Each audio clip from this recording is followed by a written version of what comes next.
Hi, this is Dave Mathis, and this is our third episode, if you will, of talking with prominent band directors in the state of Oregon. Today's guest, Dave Becker, is well known throughout the band and music educator world. If music educators had a Hall of Fame, I'm sure that Dave Becker would be a first ballot Hall of Famer. He's been past president of OBDA and the Oregon Music Educators Association and has also helped out recently with OMEA as a treasurer. So today's guest, I'd like you to welcome Dave Becker. Dave, thank you so much for being here with me today. Well, thank you, Dave. Good And to I see hope, you as always. well, there's so much to talk about, not only about all your accomplishments as a music educator, both at the high school level and college, but your involvement with OBDA and the Oregon Music Education Association. So before we get started, we do have chat set up through YouTube. So if you do have a question for Dave, don't hesitate to give us a chat and I will put it out there for you. So Dave, you grew up in Corvallis, is that right? Yes. Let me go through the whole Well, the what got abridged. what got you started in music? Okay. Because I know your So dad was a professor at Oregon State, is that right? yeah. Okay. So Okay. what got you into being a band member? Okay. All right. I'll try to do this quick. My parents met at Oregon State as students, and my dad spent his entire career there. He was a professor of ag economics and farm business management. And so we grew up in Corvallis, and my mother was a very good amateur pianist. She grew up in Silverton, and she was kind of the one as a high school student that was like the best player around that everybody used as an accompanist and things like that. And she would play for enjoyment. She loved to play, and we had a baby grand piano, which I still have in our beach house. And so when I was a little kid, real little, she'd play just about every day. She'd sit down and just play for enjoyment. And I'd start, as a little 5-year-old or something, kind of start pecking on the keys and trying to pick out little melodies and things. And so she asked me if I'd like to learn to play piano when I was about 5. And I said yes. And she got a method book and she taught me. There was no pressure. We might sit down every day for a while, and she'd teach me, and then 3 weeks might go by and not anything. So she worked with me off and on, no pressure, until I was about third grade. And then my folks said, "Well, do you want to take real piano lessons?" And by then, I'd been through a couple of the first 2 method books, and I could play songs. And I said, "Yeah, sure, that'd be great." So I had a wonderful piano teacher after that on regular lessons, and she was great. She really stressed music theory. We had to go to theory lessons at her house for one of the years on Saturdays, and do ear training. If as like a fourth grader or fifth grader, and I went through all 9 levels of the OMTA syllabus exams with her and the subsequent teacher. And so I had a really good background, functional background in scales and chords and that harmony, that type of thing. So I studied with her, and then she passed me off to a visiting person in town whose husband was working on a doctorate, and she was a concert pianist, and people were driving down from Portland to take from her. She's named Pia Wilkes, and she was about 4 feet something tall, and I was terrified of her. But she was great. So I had her, and then he finished his doctorate, and then she moved away. So I had her for 2 years, and she encouraged music theory too, including as a ninth grader. I was doing exercises out of the Walter Piston theory college textbook, Mm-hmm. writing part harmony and getting in trouble if I wrote parallel thirds. So anyway, that's how I got started in music, mainly as piano, and then beginning band started up, and I wanted to be part of it. So Keith Weathers came around. Keith's father, Walt Weathers, came around Mm-hmm. rather from Weathers Music, and he asked me what I wanted to play, and I said, well, I want to play bassoon because I'd been to symphony concerts, and we had classical music in the house. So he said, well, you can't start on bassoon. I go, oh, well, what can I start? He said, well, how about clarinet? So I said, okay, play clarinet. So I started in clarinet in the school system with beginning band teacher, and then went on from there. And after beginning band, I got Harvey Brooks for my band director, and who was one of the biggest influences on my whole musical life, and also probably the most important person that I worked with, because I ultimately married his daughter. For That's those of you out there that don't know, Kathy Brooks. right. So Well, band that's became, always one became good way to get in good with the band director, hopefully, is to go out with their daughter.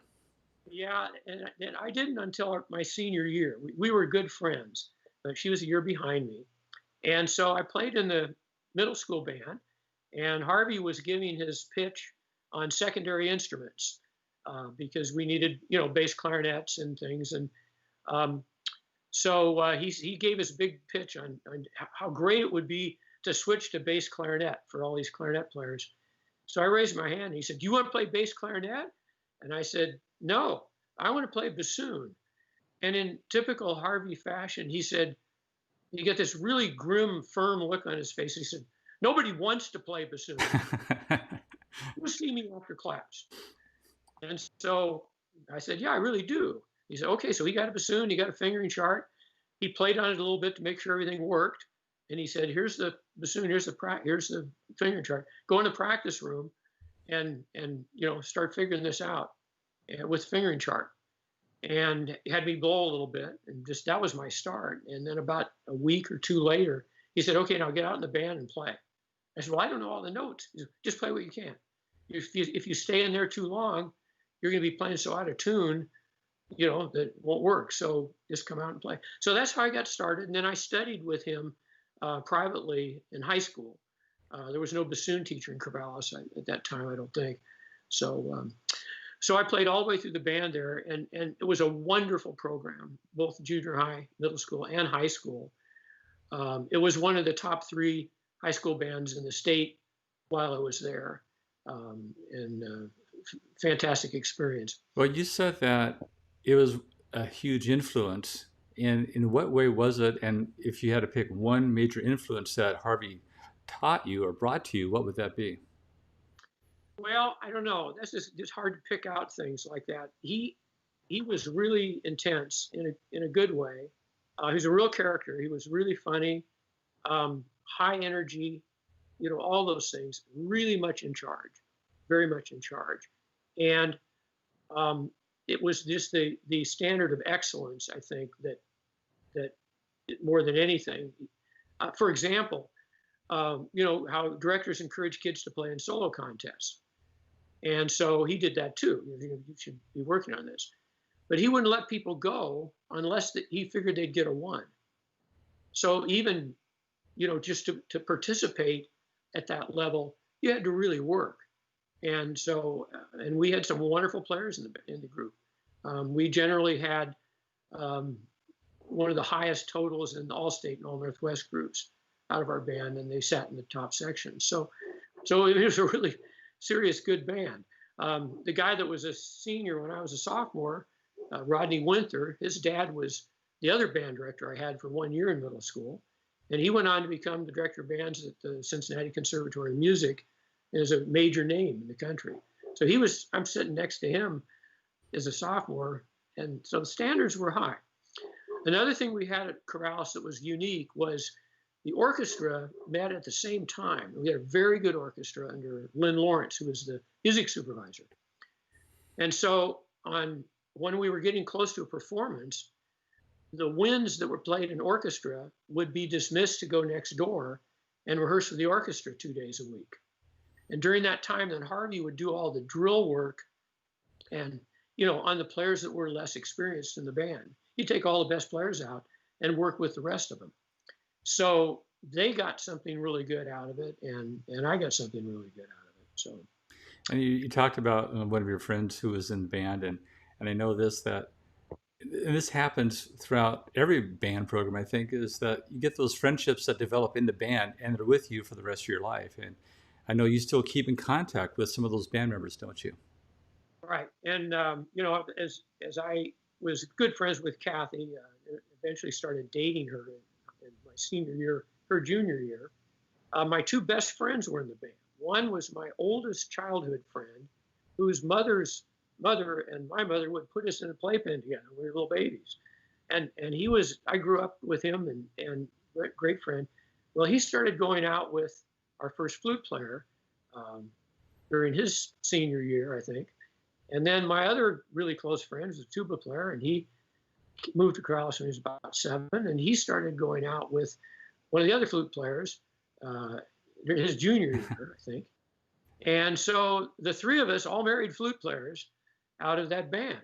Yeah. And this was the 51st anniversary, wedding anniversary this year for the latter person. And then it'll be our 50th in August and 51st for the other one.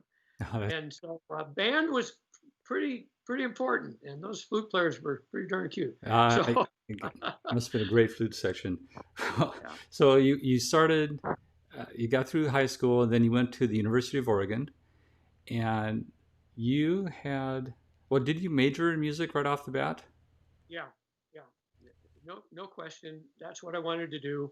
I didn't know what I wanted to do exactly, but there was no question about that, and no question about going to the University of Oregon, because back then the state schools, were kind of segmented into. Oregon had the journalism school, the architecture school, the music school. Oregon State had the ag school, the forestry school, and so music at Oregon State back then, there were some good people there, but it was really a service department, and you couldn't major in music there. You had to major in fine arts. Mm-hmm. And so, plus, with Bob Wagner as the director at U of O, I'd been to music camp down there, great experience, and he'd come and clinic our group, and he was incredible. So it was just no question. I wanted to go and play in his band and be down there. So I need to back up about that a little bit to high school one more time, though. As I said, I mean, I loved Harvey Brooks, but his style of his style of directing was very intense and not to say chaotic, but pretty intense. He was a real type A person.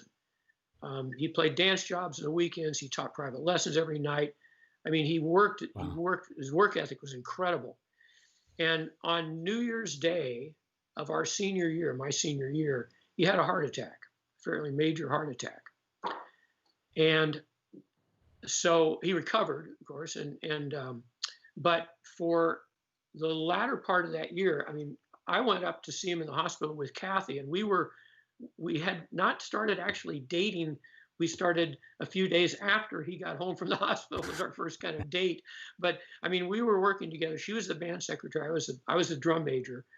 So I mean, we were the ones that would go to the hospital and talk to him, and so he this is an example of how he would operate. And in a good way, we said, okay, don't worry about anything. We'll cancel the things that are coming up. Don't worry. We have a parent meeting, the booster meeting in 2 weeks, and we were going to play the music that we were starting to play at the Northwest Convention in Montana in March. We were going to play that for the parents. And so I said, we'll cancel that. Don't worry. Just don't worry about anything. No, don't cancel it. Don't cancel it. Well, how are we going to do that? Do you want the band to play still? He said, oh yeah, sure. He said, well, who's going to conduct him? He said, well, you are. You do it. You're the drum major. You do it. And so I did. And then when he came back to work, they got a grad student from the U of O to come up and take the top band, but I conducted the second band for most of the rest of the year for a semester. And they hired a substitute that was there that sat in the office. But I actually directed the band for that time. Wow. Sophomore, about 35 kids in it.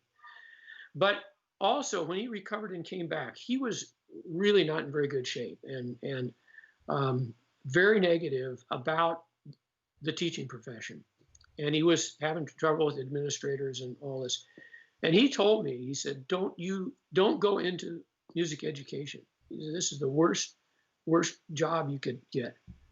And I took that to heart. I mean, I just, he was my mentor. And so I didn't major in music when I went to U of O. Most of my friends were music majors down there, but I was really interested in history, music history, and theory, but I didn't major in music education.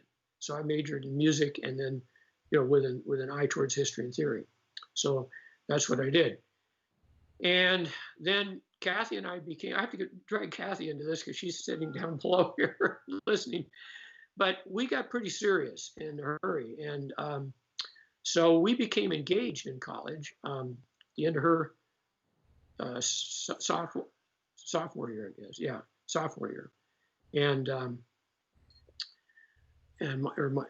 anyway, so we got engaged, and she was glad that I didn't want to be a high school band director. She'd grown up in the family, and she really thought that she didn't want that lifestyle for us and for me. And so I was not going to do it, and that was fine, and we were good.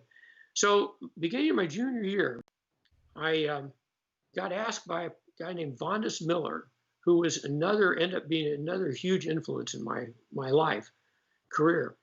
And he said, Dave, would you come out to my school and work with my double reed players? And I was a bassoonist, of course. And I said, oh, I'm so busy. I don't want to do this. He said, no, really. He said, I'd love to have you come out just once a week. Just come out, make sure the reeds work. Just come help them out. And I really didn't want to. And so he said, well, I'll pay you. And I need the money. So I said, okay, well, all right, I'll try that out. So I went out there, and it was a completely different experience than I'd had in high school. Real good band program. But after about 3 weeks out there, I came back and told Kathy, I said, I'm really enjoying this. I'm kind of thinking maybe I ought to switch to music ed. And so she said, oh, no, and laid down a whole writ of laws that, okay, well, you can, but you're not going to do this, and you're not going to do this, and you're not going to do this in a good way. So I talked to John McManus, U of O then, and who I knew, and asked him if there was some way I could switch over. And I was already into my junior year. Mm-hmm. And the only real hangup was that I had missed the first term of conducting, first quarter of conducting. And I said, yeah, I've conducted more than anybody in your class. And I have some bad habits probably, but I said, I know, I can do that. So they let me go in kind of at the end of the class and sort of challenge it, and I could. And so then I managed to cram in all the music ed things in the last 2 years. I took 13 classes one semester. And they were, 12 1 credit classes and 1 5 credit class or something like that. But I managed to get through, and I student taught with Vondas at Churchill High School. And Vondas was working on his doctorate at the U of O. After developing this great program at Churchill, he was working on his doctorate. And so he was part-time supervising student teachers and then half-time high school band director at Churchill at that time. So he was my cooperating teacher and my supervising teacher. Mm-hmm. So I'd do middle school with Sherry Cossey. He'd come out and observe me. And then in the afternoon, I'd go and I'd be his student teacher at Churchill. And it was an incredible experience. Pat Vandehei was in that band. He was in the band when you were student teaching? Yes, he was in the band. Uh-huh. And Vondas was really creative. It wasn't just all about get pieces ready and perform them. I mean, he was a just total consummate music educator. For instance, and the band, there were about 115 in the band, and they had the orchestra director there at the same time, and they had 2 rooms they could use.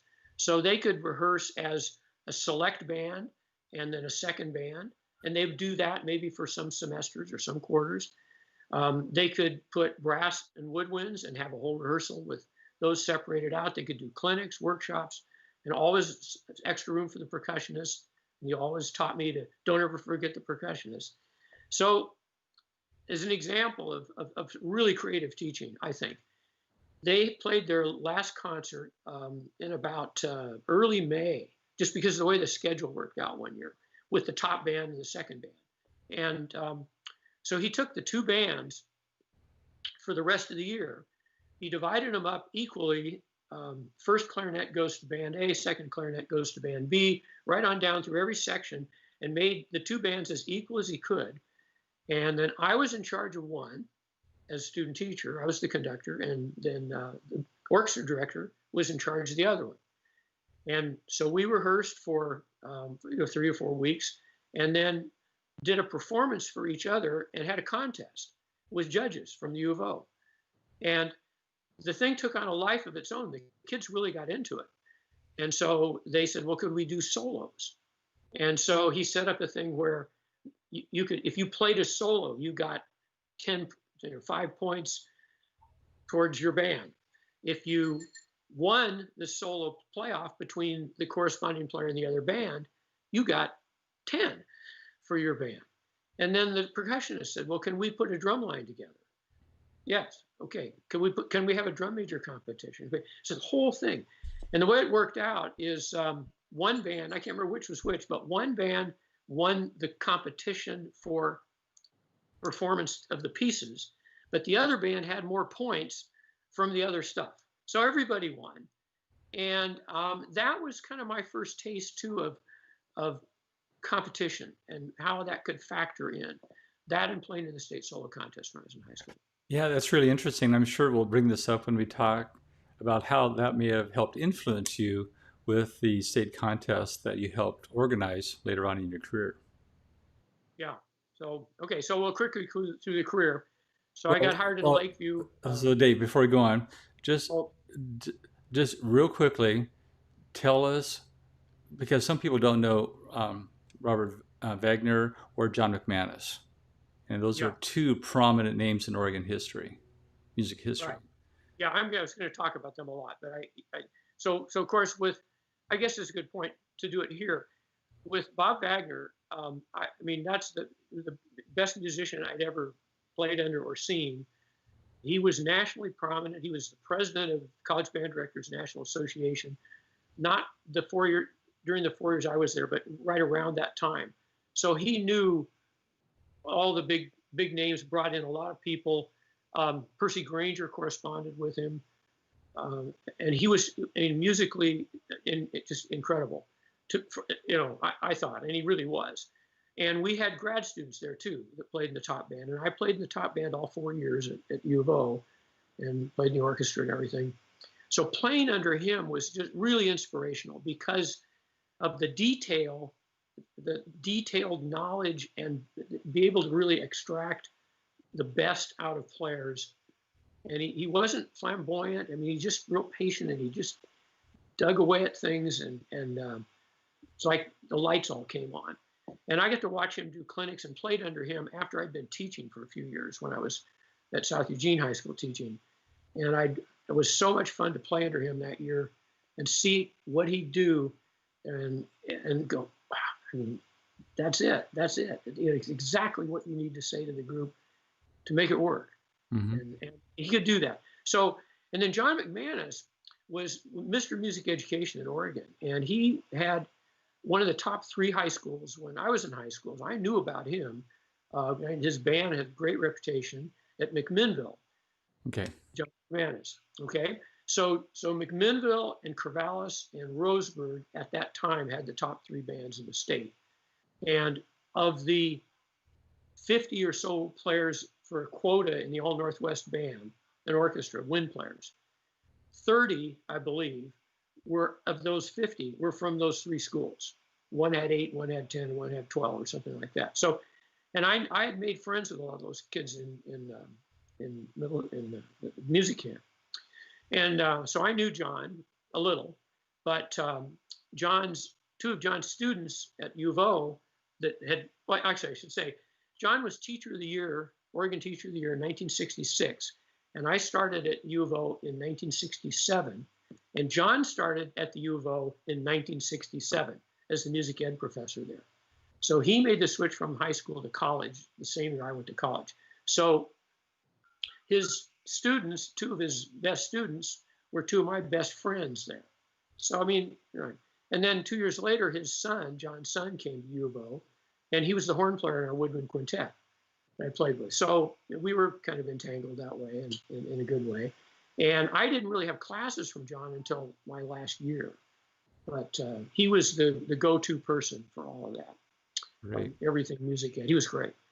And all three of those people were, I mean, Bob Wagner and John and Vondas and Harvey were all very different personalities. And I think that's really why I wanted to go into this, because I could see parts of all of them that I wanted to be, but I couldn't be any one of them. I mean, Right. I really couldn't. Well, you take the And best of everything that you've had experience with and then make it into yeah, your own. yeah. I mean, I didn't try to be. Yes, there's no way it could be No. Harvey or Bob. And Vondas was super organized and really deep thinker on creative ways to do things with kids in band. He went on after he finished his doctorate and became really Mr. Music Education in Canada, probably the most famous music education professor at Canada. He was University of Lethbridge. So I stayed in touch with him for years. He was really good to me. He got me my first job, and onto the job search. You know, we got, Kathy and I were married by that time. We got married before my senior year, her junior year, which she turned into her senior year. So she graduated in 3 years to be able to graduate when I did. So, and so because of that, our goal, we had to get jobs. We needed the money, and we couldn't wait to get out and do all this stuff we'd been taught to do. But the deal was that both of us had to have a job. So we applied at a lot of small schools and places where there was a chance of that. And Vonda said, well, how would you like to teach in Eastern Oregon? And this was about 4 weeks into student teaching. And I said, well, yeah, that'd be fine, you know. And he said, well, there's a job that you should apply for. You might be interested in this one. So so we applied. We drove down to Lakeview, which is, if people don't know where it is, it's where Oregon and Oregon and California and Nevada all come together, where the T is there. It's 4 hours from Eugene. It's 3 hours from Bend, 2 hours from Klamath Falls. It's really isolated. But we went down there, and sure enough, they had position for both of us, and we'd applied at some other jobs. And we liked that, and they liked us, and so they hired us, and that was, you know, only 4 or 5 weeks into student teaching. So so when we went down there, we knew what we were getting into, and we loved the outdoors. We liked camp and fish and things, and it's a great place for that. And since we were married, we weren't lonely, and it was a really good first job. And Kathy taught elementary, second grade, and then I, with a master teacher as a team teacher. And then I taught just band, but high school and middle school. So I got to teach all the levels, and it's great. That sounds like a great first job. And I work with student teachers now at Portland State, and there's something to be said of starting with a smaller school, where you're doing both high school and junior high. You can create your own program, so to speak, and you really develop the foundation for later on in the years of being a great high school band director. Yeah. Well, it wasn't a perfect job. There were one problem, the main problem.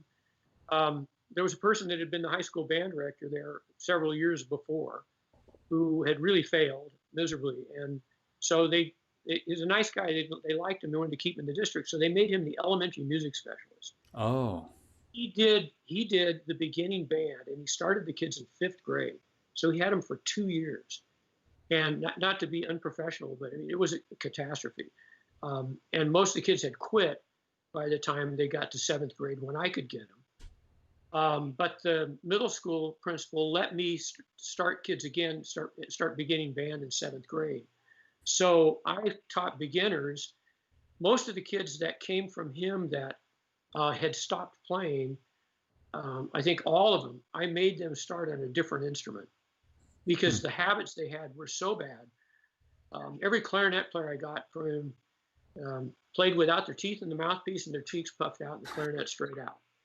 And this kind of thing. So I'm not exaggerating. And so I had to kind of fix it from the bottom. The high school program was in pretty good shape. I had about 35, 40 kids.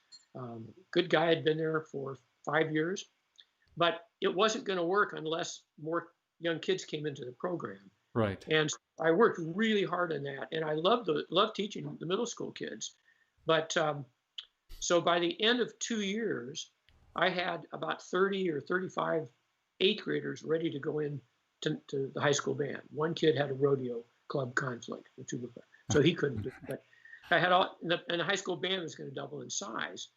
But after those 2 years, my wife's job, she had a principal that had some real problems, and she was not happy there at all. And it just finally got to the point where we don't have to stay here. And, it's too far from any other schools to apply for another job to commute to. So we decided time to go. So, and there were some other things going on in the district that weren't real good right then. And with several friends of ours left too. So I applied for jobs around and ended up in Silverton, where my mother had grown up. Right. So, right. She must have been happy with that. Was she pleased with you going to Silverton? Yeah, that was. So, and I knew what I was getting into there. I was the 6th band director in 6 years. Wow. And one of the directors had been there for 2 years. So that meant one of them didn't make it through the year. And it was all this kind of stories you've heard about things, getting locked in the closet by the kids and that. But I thought I could make it work. And it was a union high school. So it had 9 elementary districts that fed into it. And but I had, could pretty much do whatever I wanted to. They were really good to me there. So I taught orchestra and band, and then they let me do kind of a beginning band, because of these 9 elementary school districts that went clear through 8th grade, there was only one that really had a band program. And that was the one in Silverton, which was about half the kids. So, I mean, a school of 1,000 at the high school level with a feeder program of basically half as big as that. So, but the band was, it had some good teaching. The few kids that were there, had about 25 ninth graders and a few juniors and seniors and sophomores. So I started and built it up to about 40, 45 kids.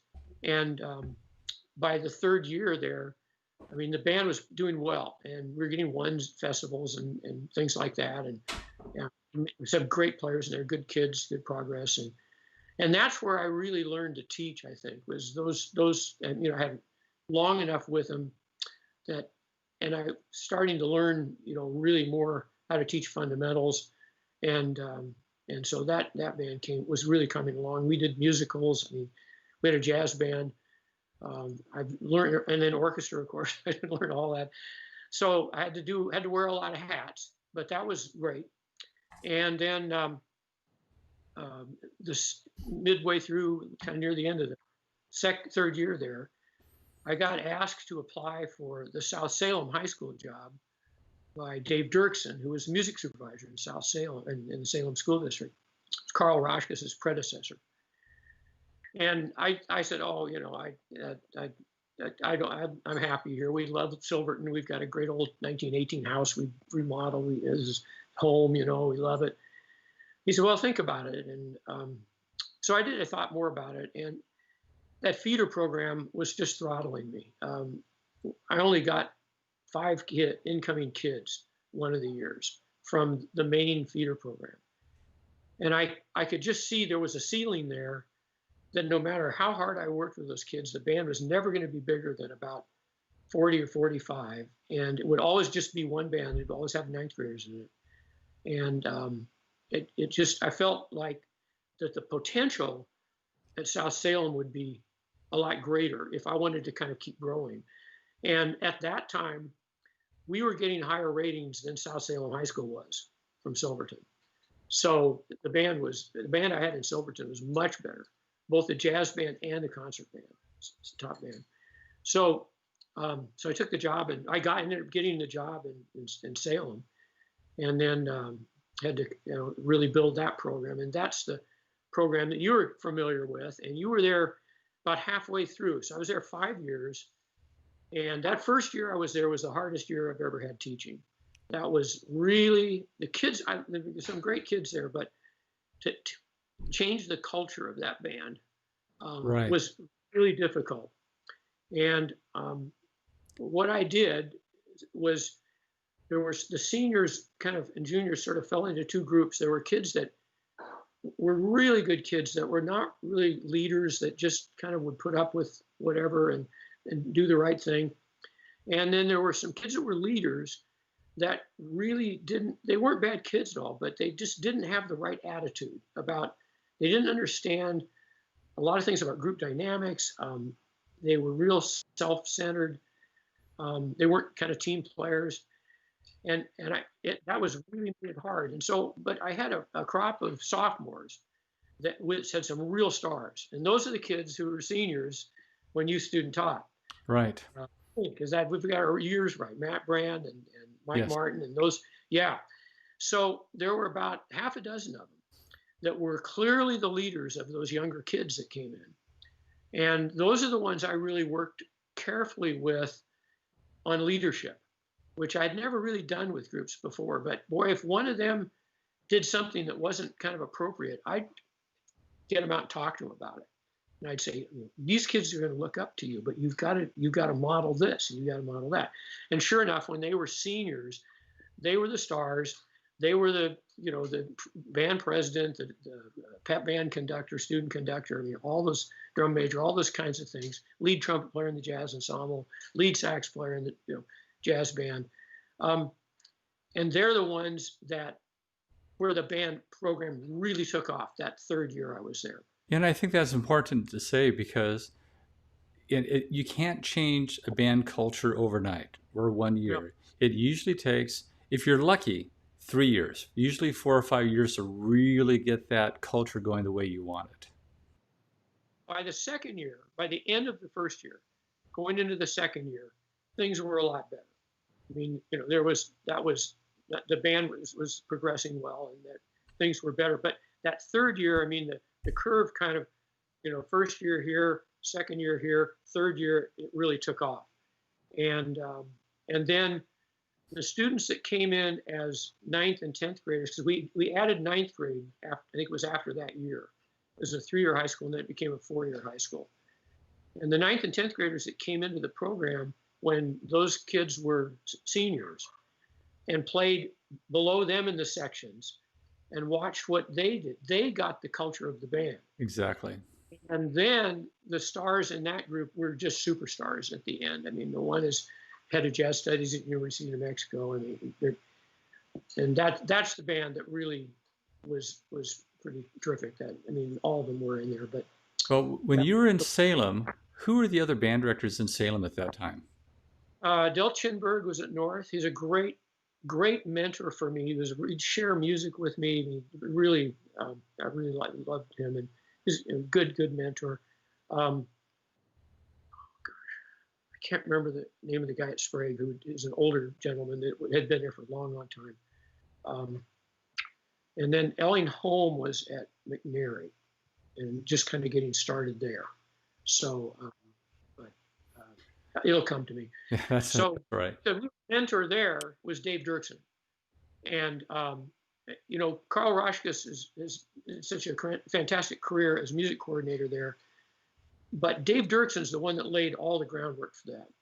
He's the one that came up with the high standards for all teachers, put people on plans of assistance if they needed it, moved people around so that with feeder programs. That's how I ended up doing orchestra, actually, the orchestra director to middle school. And so, but Dave was a great mentor and friend. And then he went to the University of Oregon shortly after I left and became the music professor down there when John McManus retired. So he was there for many years. Well, then after South Salem, then you went to South Eugene. Yeah. So at South Salem, this takes a long time because at my 12th year, 12th year of teaching, I was in my 5th job. so I couldn't hold a job.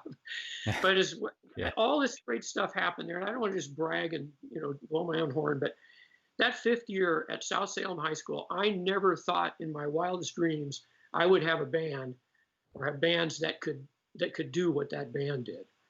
And we won the big competitive festival up in Washington with all the big boys up there, all the big and girls, the best bands in Washington. They'd invite 2 or 3 Oregon bands to come up. No, I'm sorry, that's not right. We finished second that year. But the band, jazz band, won the sweepstakes at the Mount Hood Jazz Festival. I had no jazz experience until I started teaching, and just did all that just by learning and finding out how to do things. But I mean, we played at the Northwest Convention with that South Salem band the 5th year. Then we did Lincolnshire Posey, all 5 movements. That's what got me, kind of looked at for future jobs. So anyway, so I was teaching U of O music camp, and the summer after that year, I'd been teaching down there, and my good friend Larry Gukin, who was at South Eugene High School, had just taken the job at Central Washington. And we were good friends, and our kids knew each other. The band kids competed. They were one of the other 3 really good bands in the state at that time. So he said, why don't you take my job? Why don't you apply for my job at South Eugene? And, I thought about it for a while and had always thought I might want to pursue a doctorate like Vondas Miller. That was not, I didn't really have long-term goals, but I thought that I might want to do teacher education at some point. And so if I have some success and feel like I have something to offer, I think that might be a good option. So I talked to him, and I knew a lot of the kids in the band already. I'd worked with them at music camp for a couple of years. So I ended up, I guess I used to be honest. The other thing is I just kind of didn't know what to do next. That I was always building the programs. And that 10th year of teaching, I just thought, and we had great players in the younger grade levels at South Salem. And I didn't want to abandon those kids because, there were stars in there. But so anyway, I ended up with that job at South Eugene. I had that for a year. And then midway through that year, I got asked to apply at Lewis and Clark. And I got pushed by Bob Wagner to do that. He showed up in my rehearsal, South Eugene, one day. He said, "David, I want to talk to you." So he said, "Do you want to teach college?" And I think, yeah, I'd like to, eventually maybe. And I was having more success with older students all through my career, and I thought that seemed logical. So he said, "Well, there's this job that's opening up at Lewis and Clark, and you should apply." I said, "Oh, Mr. Wagner, I'm not even settled here. Mm-hmm. We haven't sold our house in Salem yet. We've bought another one we haven't moved into yet here in Eugene. We're moving in here in a week or 2. I can't do this." They said, "Okay." And then he came back 2 or 3 weeks later and really sat me down in the office and said, "Oh, I think you really should apply for this job. They're looking for somebody a lot like you." So I did, and I was the only applicant without a doctorate and that kind of stuff, I guess. I think so. And anyway, I ended up getting the job at Lewis and Clark. So there I stayed for 29 years. Yes. And got to do all my, professional service stuff. So Well, I've talked way too long here. There's just so much to talk about. That's kind of the cool thing about what you have to offer to these conversations. And while you're at Lewis and Clark, there were some things that you got started. You started the Lewis and Clark Invitational. Right. And that was started as a prototype for a potential state band contest. Right. And also, see if my memory serves me, there's something else. The reading session, the Lewis and Clark reading session, which was invaluable to so many band directors. We did that for 30 some years. I did that for 30 some years. A whole bunch of stuff happened right when I got to Lewis and Clark. Mm-hmm. Some of it started the year I was at South Eugene with a move to start an Oregon Band Directors Association. And so that was going on before Larry Gukin left, even when he was still there. And we had meetings as 1980 to see if there was an interest in that. And then we spent 1980, we put that together to, we wrote a constitution, we had meetings, about 4 meetings around at conventions and things to see if there was enough interest to get it started.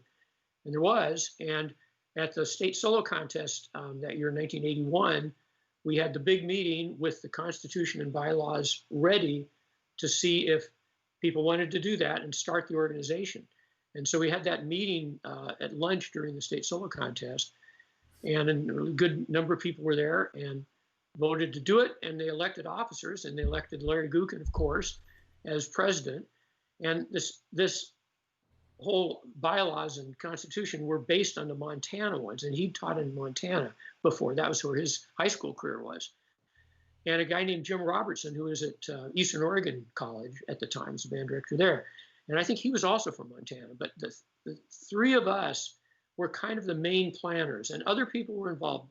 John McManus was involved. John McManus was involved in everything that had to do with OMEA and all these things. So they had elections, and Larry was president, and Jim was vice president, and I was the secretary treasurer. So we were all set to go for the next year. Away we go. So in June, I get a call from Larry, and he says, "I hate to tell you this, I've accepted a college job up at Central Washington, so I'm not going to be in Oregon next year." So they say, "Well, Jim will have to be the president." So a couple of weeks later, I get a call from Jim Robertson, and he says, "Dave, I hate to tell you this, I'm starting a doctorate at the University of Colorado. So it looks like you're the president." So that's how I got to be the first president of OBDA, and then see all these things through. So we had that going on, starting OBDA. We had, I think you get my notes out here. I've got some kind of cheater notes here. Let's see here. Well, the question, I guess, would be the first one, and it's what came first, OBDA or the state band contest? Okay, that's why I have to have my notes here. Okay, so we had the first actual meeting of OBDA after it started in 1982 at the February concert. So that's where that started. Okay. And at that time, we were working on. There were several things going on already at that time. Adjudication certification and adjudication standards were going on at that time.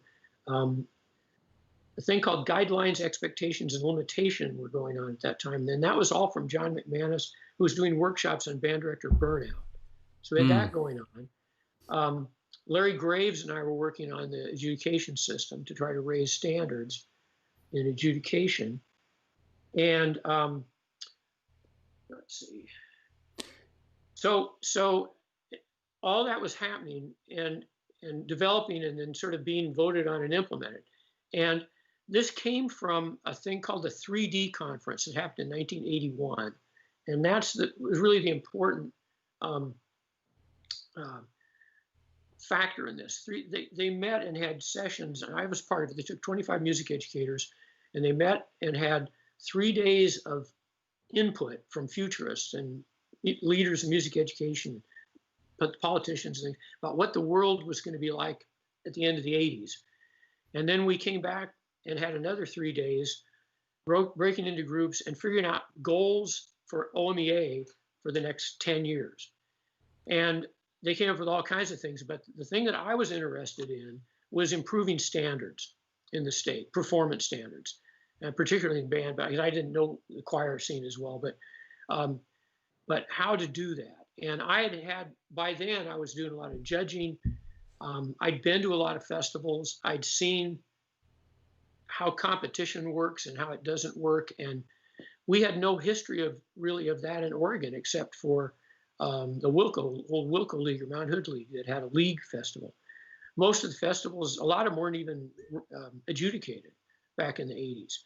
So we had a committee on that, and part of that was the possibility of a state band contest. And so we were developing what that might look like. And then two big things had happened. One was we have a state band contest today, an orchestra and choir contest, because of the dance and drill organizations in Oregon. There were two competing dance drill groups that had state championships. And OSAA oversaw all these activities. They really didn't have much to do with them, but they were the Activities Association. Principals got tired of their dance and drill instructors coming to them and saying, I need money to go to the state competition. And they'd say, well, wasn't that last month? And they said, oh, no, that's the other organization. Yeah. And a big uproar. And so the upshot was that OSAA took over really managing music, dance, what am I missing? Theater, speech, over managing all that. So then to do that, they needed a person do activities. And well, hey Dave, I'm going to stop you just for a second because I'm having a problem with the computer. If I can fit it, so let me be back in 1 minute so everyone can get a drink of ice or something. I'll be right back. Okay.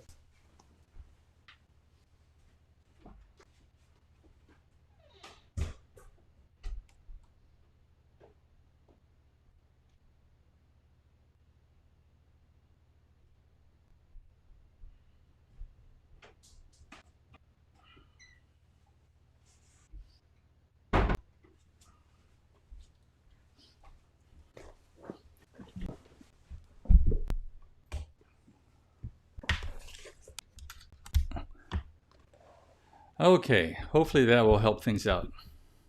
Okay, all right. So the other it was we got some feedback there. The other thing that was going to was this burnout business, and so John McManus had put together from his workshops with working with OBDA some guidelines on what was appropriate for bands, how much was enough, and really that was because of Title IX. With equity in women's athletics. And there were some times in there in the late 70s where the demands just became unreasonable on band directors with trying to make it really equal. So you got to have the band at all the boys basketball games and all the girls basketball games. And then you've got to have, and there really was a problem with burnout. And I support women's athletics totally, but they needed to find a way to make it manageable for people and put on a musical and do marching and do, so John put that together and we endorsed it with OBDA and had a lot of input in it.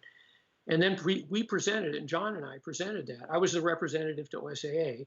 So John and I presented that to OSAA, got them to endorse it. And I mean, it had this is an appropriate number of things to do. A band should, maybe doing one musical every other year is enough. And they were just guidelines. Mm-hmm. So they were in place for a year. They were published in the MENC journal. They got a lot of national attention. And then a year later, OSAA unendorsed them because they said, well, we're in the business of rules. And, and these are guidelines. And some of your band directors are using this as in budget negotiations and in contract negotiations. And that was not the intent of them at all. But John went ahead and published that through MENC. I think it's still in print, band guidelines, expectations, limitations. And so that was a good outcome out of that. And then, we moved on with the state band contest and modeled that. Which I can do this pretty quickly. During the second 3D conference meeting, where all this stuff had been approved, and I was the chairman of the standards project, and I talked to some people. It was at an OMEA meeting where we did this finalization, and started talking to some of these high school band directors. I said, well, what would you think about a high school competitive contest, some kind of competition? On the same philosophy as our state solo contest was, where just the top groups are given public notification, rewarded, and the others know where they are, but nobody publishes that. And to really honor excellence and showcase excellence. And so they said yes. Everybody was really enthusiastic about it. That I talked to us, and most of the leading band directors in the state were around there.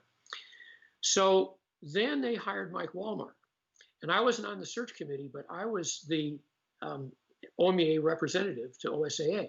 So when Mike came on board, he wanted to meet with me, and so because we were going to put the state band contest together, or not, we were going to put it together. We were going to run the state solo contest together that OMEA had been running, and now OSA was going to do that. And I was state vice president for OMEA then, and that's the job of that person, was to do state solo contest. So we did the state solo contest together in 1981, yes. And he said, when I first met with him, he said, well, is there anything else OSA could do for music besides run the state solo contest? Because he says he had a music background, a tuba player from Lewis and Clark College, and he said, well, what else? Is there anything? And I said, well, there's been some talk about a state band contest. Would OSA be interested in doing that? And he said, I think that would be perfect. And it should have orchestra too. And I said, yeah, of course. And he said, yeah, and probably choir. I haven't said anything about choir, but they were sort of tagging along doing things with us as we went. But so that's how that got started, was basically that conversation that we had. So that year, then Rail Maddox, who was a past president of OMEA, a band director from Ashland, great band director, and I and Mike Walmark wrote the rules for the state band contest. And basically what I told Mike at the beginning, I said, I'm doing this stuff already with Lewis and Clark, with the band contest I started there. We just acknowledged the first 3 places. We have 36 groups. It was really successful. We bring some out-of-state judges. It's really a successful festival, and I've been doing it for a couple of years. And I said, I'll give you our date. It's the first weekend in May. It's 2 weeks after the state solo contest, and it's a really good time. It's the end of the season, kind of, and you can have the date if you want. And I'll just take my festival and I'll move it into February and be a qualifying festival for it. So that's what I did. And for the next 30 or however many 20 some years that we had it, that's what it was. So that's how it worked when we started that first year. And we finally got it going in 87. And I was the chair for those first 3 years. And then John Delaney did it for about 7 years. And then John Delaney, I did it again for a while. And Chuck Bolton's done it for years and years. And tell us who John Delaney is. Oh, John Delaney was a high school band director, but he owned Will's Music in Salem, and stayed involved after he sold the store. Stayed involved in education as an administrator and worked in the Salem district with student teachers and things. And he was one of John McManus's students, I guess. He taught at McMinnville when John McManus was there. And where was the first state band contest held? That was at Oregon State. That was at University of Oregon. And it was in 2 sites. It was at the Hult Center, which I was insistent on if we could get it. Yeah. That was way cool. And then the smaller schools were in Bell Hall at the U of O. So we had just one day with the large schools in the big Silva Hall so it was pretty special, but it was very expensive. Yes. And yeah. They wouldn't book it ahead very far. So OSAA wanted permanence and got a great contract with OSU. And that's been there ever since. And it's been just a real joy to be part of that. So what do you see as the biggest difference from the first state band contest up until last year's contest? What has been the thing that's changed the most, and things that are the same? That's a good question. The quality of performance has definitely gone up. And I think any of the older band directors that have been there a lot would everybody I've ever talked to echoes that. There's no question. The first year, Roseburg High School, which is very good. Roseburg High School, 3rd place. and Todd Zimbelman was the first trumpet player in that band. Oh, And yeah, and their big number, their big piece was Variations on a Korean Folk Song by John Barnes Chance, which is a great piece. But the level of difficulty on that isn't anything compared to what we're hearing from most of the the large schools now. right. And that's not to take anything away from their performance; it's really good. But I mean, the level of literature and what it's done is all the things I hoped it would. I mean, I don't know, it's kind of my baby in some ways because I've been with it the whole time and was right there at the right time to kind of punch the right buttons to get it off the ground. And what it's done, it changed the culture in this state away from jazz festivals because that was the problem back when I was teaching high school. For South Salem High School, we went to the District 1 festival. We played for the bus drivers and a chaperone or two Yeah. in Bell Hall, and two judges gave us a 1 for a pretty good performance. And we did some sight reading, and we got in the bus and went home. That was that was it for them. There was nothing else you could do, really. But yet, my jazz band, went to 3 or 4, and then ultimately up to 3 or 4 or 5 competitive jazz festivals. And jazz bands were in the curriculum by then. So they, and they should have been. I mean, that was all good. But the concert bands were becoming the second bands in some schools. Right. And Right. feeder program into South Salem was that way. If the kids coming in from that program that had been in the jazz band, if they didn't make the top jazz band, which there was no way they mostly could, I mean, because I had some really, good players in there, and so they would quit. They'd quit band. They didn't want to be in the concert band. So I turned that around really fast, and that I felt that needed to be done if there was some way it could be done for the state, and that's really happened. And the average, I would say, the average serious high school concert band now in the state goes to 2 or 3 or 4 sometimes additional not contests but festivals, and the festival clinicians and the critique they get is really taken seriously. They want to know what to do to get better, and we kind of had that before, but it was just kind of like, well, yeah, good job, and then you didn't play that music anymore usually. So the level of extra effort that's gone into it, and not just to win trophies or anything, but I mean, I've done a lot of clinics with bands over the years, and not so much recently, but I mean, those were fun to do when the state band contest was in play, because I mean, they go, okay, well, what should we do? What do we need to fix? And that's the way I was when I was teaching high school. I'd bring Bob Musser in, or people like that from Washington. These incredible college programs, and I wanted to know. I mean, well, okay, I think I'm doing okay, but what do I need to do? I didn't want it sugar coated. And I think that's really important, especially for young teachers, because there'll be young teachers, they may not have the best bands or they're as experienced, and they're the ones who should be having people come in and give them the ideas of what to do or what they can do. And even when I was at Lake Oswego, I still had you come in, and I was still learning. I never stopped learning. Another set of ears in the room, and I think that a lot of the groups are doing that. The other thing too that I learned with the jazz bands, and I hope directors are good at, I hope they think about it a lot, is how to use competition very carefully as a tool with goal setting. And for some groups, getting into the state band contest is a great goal. Let's see if we get in. And that's the way the state solo contest was. Just to get to be in it was a huge deal, especially early on.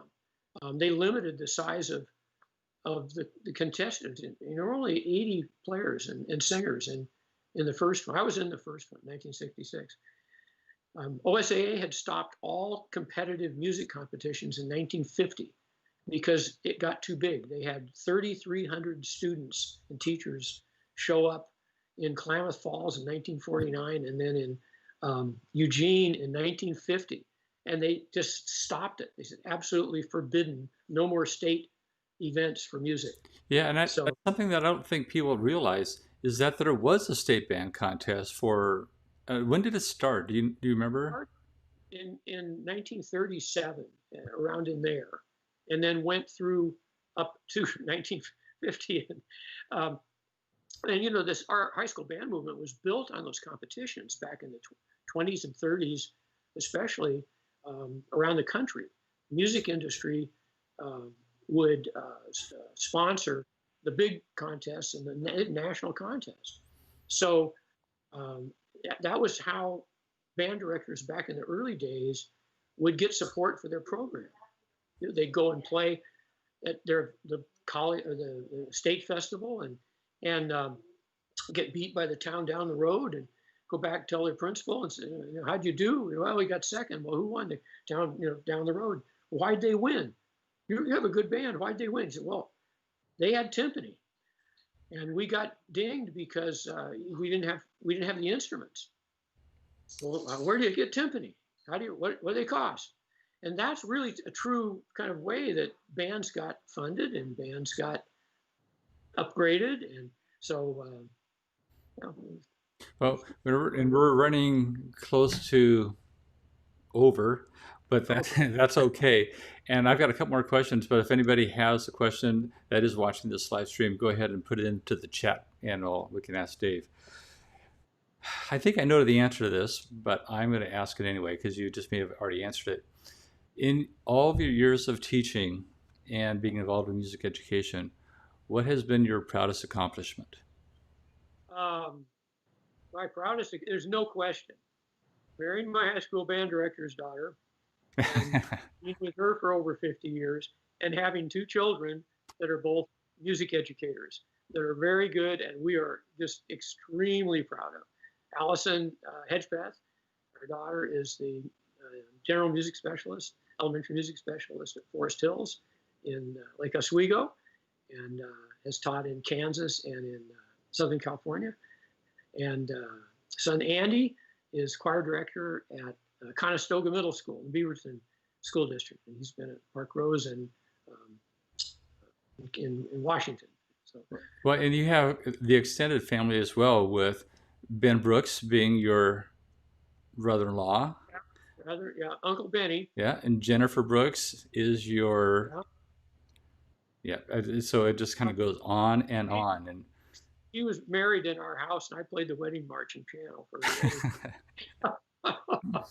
So I guess the advice too to give directors is, if they're new to the state, be careful.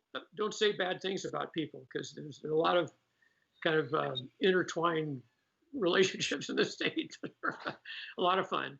I can't think of a greater group of people to have been able to work with through my career. That's what really drew me to all this professional work. I just enjoyed the people so much. and We're we cannot, as a state, thank you for everything that you've done, and of course, Kathy has been instrumental in helping you with everything you've been doing with music education, as well as being an elementary school teacher for many years. You've also done some conducting with adult groups, and that's what you're doing right now with the Millennium Band. yeah, yeah, that's it. If we could, Yeah. yeah, I did one concert in, and the rest of the season been canceled. But yeah, I've been involved with adult bands my whole um, since college. I played in the Eugene Wind Ensemble uh, that Bob Wagner conducted. I subbed in it, and I conducted the Oregon Symphonic Band. I'm a charter member of that. I'm a charter member of the Salem Concert Band, which is now called something else. But I really believe in it. And of all the things that I'm doing now in retirement, um, I've stopped doing a lot of the things I've been doing every year. I kind of do a little less, but that's the thing that's giving me the most satisfaction, was is working with um, conducting and working with adults. Well, that, and now you have a home in Manzanita where you're close to your other passion, which is fishing. And if people don't know, you've got the best name for a fishing boat. Yeah, Cassie helped dream that up when we were out fishing on Tillamook Bay one day. So it's major scales. So you can take that. because especially instrumentalists, especially band directors, you can never spend too much time on major scales. And for my final question, what is the biggest fish that's ever been caught in your boat, and who was it by? That would be me, a 45-pound Chinook in Tillamook Bay. Well, you've been so informative. It's been great talking to you. Next week, and it's going to be next Tuesday, we're also going to be having, I think, another fun interview, and that is going to be with Dick Elliott. Dick Elliott was the band director at Newburgh High School for many years, and then has just finished working with George Fox University. So Dick will be with us next Tuesday at noon. We're back to our noon time. So Dave, thank you so much. Say hi to Kathy for me, and Allison and Andy, and thank you for a great interview. Well, thank you. Take care. Thank you.